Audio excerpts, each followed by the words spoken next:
جن کپڑوں میں ہم بستر ہوں کیا غسل کے بعد وہ کپڑے پہن سکتے ہیں؟ صرف پانی سے جسم دھونے سے غسل ہو جاتا ہے یا صابن سے نہانے سے پاک ہوں؟ ناپاکی کا غسل کرتے وقت کون سا کلمہ پڑھنا ہوتا ہے پاک ہونے کے لیے؟ غسل کے بعد اگر وہی کپڑے پہن لیے کیا پھر ناپاک ہو جائیں گے، دوبارہ غسل کریں گے؟ السلام علیکم ورحمۃ اللہ۔ غسل کے وہ مسائل جو آپ لوگوں نے مجھ سے کامنٹ کے ذریعے یا پھر واٹس ایپ پر میسج کے ذریعے پوچھے ہیں، آج کی اس ویڈیو میں آپ لوگوں کو ان تمام پوچھے گئے آپ لوگوں کے سوالات کے جوابات دینے جا رہا ہوں۔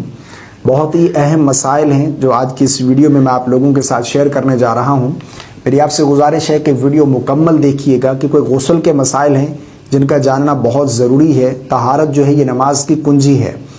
بہت سارے ایسے لوگ ہیں، افسوس کے ساتھ کہنا پڑتا ہے، کہ جنہیں غسل کا صحیح طریقہ معلوم نہیں، غسل کے مسائل معلوم نہیں ہیں، وہ ایسے ہی جو ہے وہ نہا لیتے ہیں، وہ یہ سمجھتے ہیں کہ شاید ہمارا غسل ہو گیا، اور حقیقت میں ان کا غسل نہیں ہوتا، وہ ناپاک ہوتے ہیں، وہ نہانے کے بعد ناپاک ہی رہتے ہیں۔ تو بہت ہی اہم مسائل ہیں جو آج میں آپ لوگوں کے ساتھ شیئر کرنے جا رہا ہوں۔ توجہ کے ساتھ میری باتوں کو سن کر سمجھنے کی کوشش کیجیے گا، اور غسل کا جو طریقہ ہے، غسل کیسے کرنا ہے، اس پر آلریڈی ایک کلپ موجود ہے، اگر وہ دیکھنا چاہتے ہیں تو آپ یوٹیوب پر سرچ کیجیے گا غسل کرنے کا طریقہ بائے علامہ اظہر سعید، تو آپ لوگوں کو وہ غسل کا طریقہ جو ویڈیو ہے وہ آپ لوگوں کو مل جائے گا، وہ بھی آپ دیکھیے گا۔ غسل میں 3 چیزیں فرض ہیں، مختصر میں بیان کر دیتا ہوں۔ کلی کرنا، ناک میں پانی ڈالنا، اور پورے بدن پر پانی بہانا، ٹھیک ہے۔ اسی طرح باقی جو ہے مسنون طریقہ، یعنی وضو کر لیں اس سے پہلے، اور پھر جو ہے وہ پہلے دائیں کندھے پر پانی بہائیں، پھر بائیں کندھے پر، پھر پورے بدن پر پانی بہا لیں، سر سے لے کر پاؤں تک، جسم کا کوئی بھی حصہ بال برابر بھی خشک نہ رہ جائے۔ بہرحال ڈیٹیل کے ساتھ یہ جاننا چاہ رہے ہیں تو وہ ویڈیو آپ ضرور دیکھیے گا۔ آپ کے جو سوالات ہیں وہ میں یہاں پر پڑھتا ہوں۔ رانا راشد یہ پوچھتے ہیں، جن کپڑوں میں ہم بستر ہوں کیا غسل کے بعد وہ کپڑے پہن سکتے ہیں؟ کپڑے پاک ہیں یا ناپاک؟ بہت سے لوگ یہ سمجھتے ہیں کہ جب میاں بیوی ملتے ہیں آپس میں تو اس سے جو ہے وہ کپڑے ناپاک ہو جاتے ہیں، یعنی وہ بیڈ شیٹ ہے وہ بھی ناپاک ہو گئی، جو انہوں نے لحاف لیا وہ بھی ناپاک ہو گیا، جو کپڑے ہیں وہ بھی ناپاک ہو گئے۔ تو ایسا بالکل نہیں ہے، ٹھیک ہے۔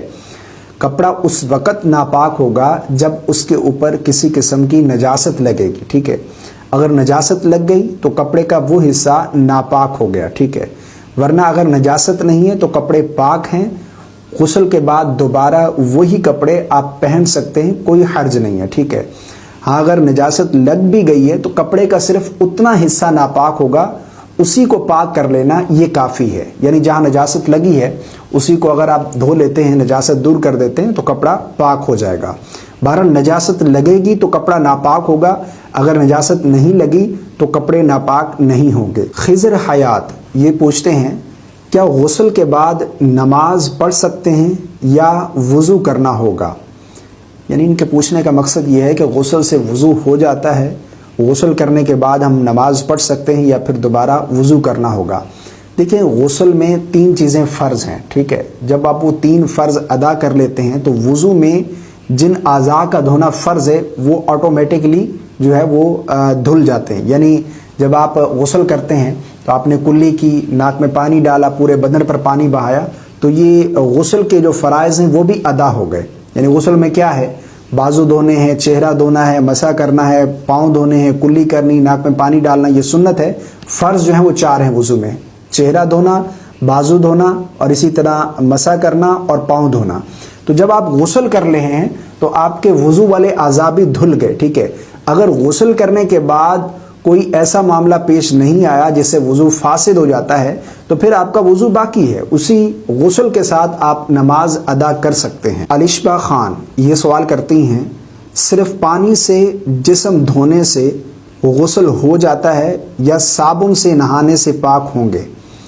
یعنی یہ پوچھ رہی ہیں کہ صرف پانی سے غسل ہو جائے گا، پاک ہو جائیں گے، یا پھر پاک ہونے کے لیے جو ہے وہ صابن سے نہانا پڑے گا؟ دیکھیں، صابن جو ہے وہ آپ اگر استعمال کرتے ہیں تو صاف ستھرائی کے لیے، ٹھیک ہے۔